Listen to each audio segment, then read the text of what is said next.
In a surprising turn of events, the Maple Leafs could be going after this goaltender. Hi, my name is Nick Barton. I'm a hockey reporter from Toronto who's currently a contributor at the Hockey News. I've covered the Toronto Marlies for the last 3 seasons. If you did enjoy the video and if you are enjoying the content, make sure to hit the like button and the subscription button down below. We're so close to 2,000 subscribers, so let's try and hit that very soon. At the moment, Toronto has 2 goaltenders locked up. Joseph Woll, who's on a 2-year deal with an AAV of $766,000, and Matt Murray, who we all know has 1 year remaining with an AAV of $4.6875 million.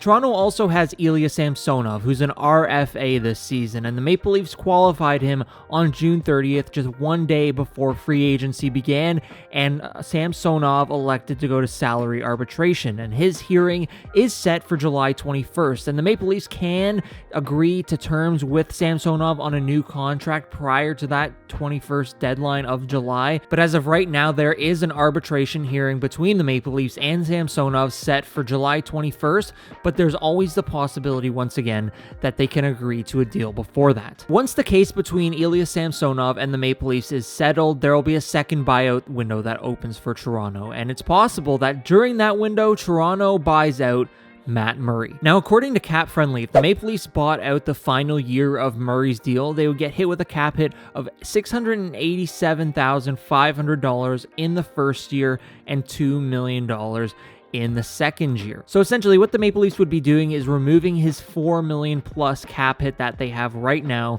letting him go to test free agency while also allowing them to have some more cap flexibility and only paying $687,000 in the first year while paying $2 million in the second year. It's not too bad, and it's a decision that I believe the Maple Leafs are still looking at. As we do know, though, there was the first buyout window, and Toronto didn't elect to buy out Matt Murray then, but again, there is that second window, and I should mention this via Chris Johnston. Brad Treliving doesn't anticipate executing a buyout before the first window closes tomorrow night. He points out there is a second one later in the summer, though. So like I said, for the dominoes all to fall, Samsonov would have to sign, that would open the buyout window, and then the Maple Leafs would have to go ahead and buy out Matt Murray. And once that happens, that could open the door to this goaltender signing in Toronto. According to the New York Post, Larry Brooks, the Maple Leafs could be in on veteran free agent goaltender Brian Elliott. Yarrow Halak, Brian Elliott, Martin Jones, and Thomas Greiss are out there seeking jobs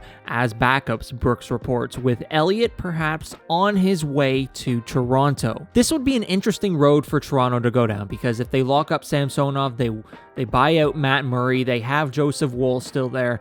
Elliott would be coming in likely as the third goaltender, and he's been the backup for the last 2 seasons with the Tampa Bay Lightning, where he's made $900,000 in each of those last 2 years. And his numbers, well, last season with the Lightning as a backup, he had a 12-8-2 record with an .891 save percentage in 22 games. Is it good? Not really. Is it bad? We could talk about that. Goalie depth at the NHL level is a really, really important thing, because as we've seen over recent years with Toronto, when you don't have that goalie depth, there's a lot of injuries.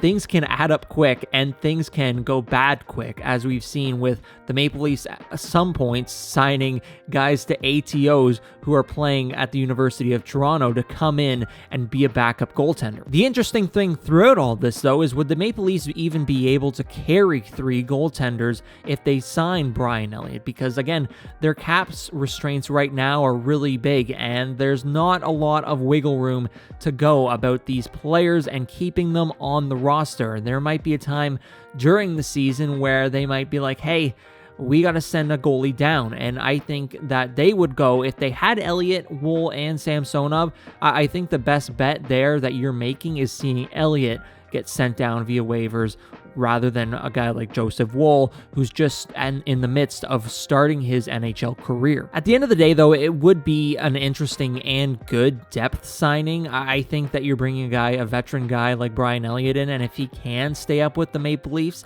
and be with the team, I think that adds value to guys like Samsonov and Woll, who will have a veteran there, really, you know, trying to direct, not really direct, but trying to help and lead these two young goaltenders to, you know, an interesting future at the NHL level. I think it would be good to have Elliott there because of that. The other side of this, though, that is interesting is if he was to ever go down to the Marlies. Now, Toronto, I believe next season is going to have Dennis Hill to be as one of their players in net, as well as Keith Petruzzelli. And when you have two guys like that who need to get time, who need to get development at the AHL level, you're wondering if Brian Elliott should be playing there. Obviously, though, Elliott would provide help down there as well. It's just a matter of really what you want your Toronto Marlies to be. Do you want them to be a development team? Do you want them to be somewhere where, you know, a guy like Elliott can be sent down and get into games and stay in shape? That's really a big question for the Maple Leaf staff, is if they want to do that. And if they want to go down the road of signing Elliott with the possibility of him going to have to clear waivers eventually, will they want to do that? Is it a good idea? Speaking of the Toronto Marlies, they just released their 2023-2024 schedule, and they'll be playing 72 games this season, 36 home, 36 away, with 3 games being played at Scotiabank Arena, one on Boxing Day, December 26th, Family Day, February 19th, and then on March 16th, where both the Maple Leafs and Marlies will play. It'll be first the Marlies and then the Maple Leafs second later that night as a doubleheader. If you are interested in any Marlies stuff in the future, I will be having plenty of videos throughout the summertime on the Maple Leafs, on the prospects who could be playing with the Toronto Marlies, and all of that. So again, make sure to hit the subscription button down below to stay tuned for all those videos. I want to know what you think about all this, though. Brian Elliott coming to the Toronto Maple Leafs, if it happens, let me know what you think in the comment section down below. Is it a good idea for Toronto to have 3 goaltenders? I think it is, but is it going to be a good thing in the long run? Will he be able to clear waivers? All of that stuff.